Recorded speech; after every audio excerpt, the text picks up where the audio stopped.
प्रभु यीशु जी रखिए तो के आसे भैया। शैतान हरदम तोहके सताई हो, शैतान हरदम तोहके सताई हो।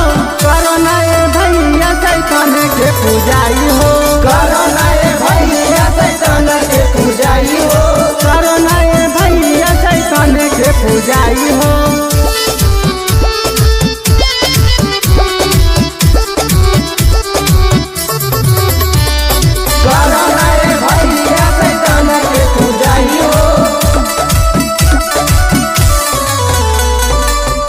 नरजी कल कले प्रभु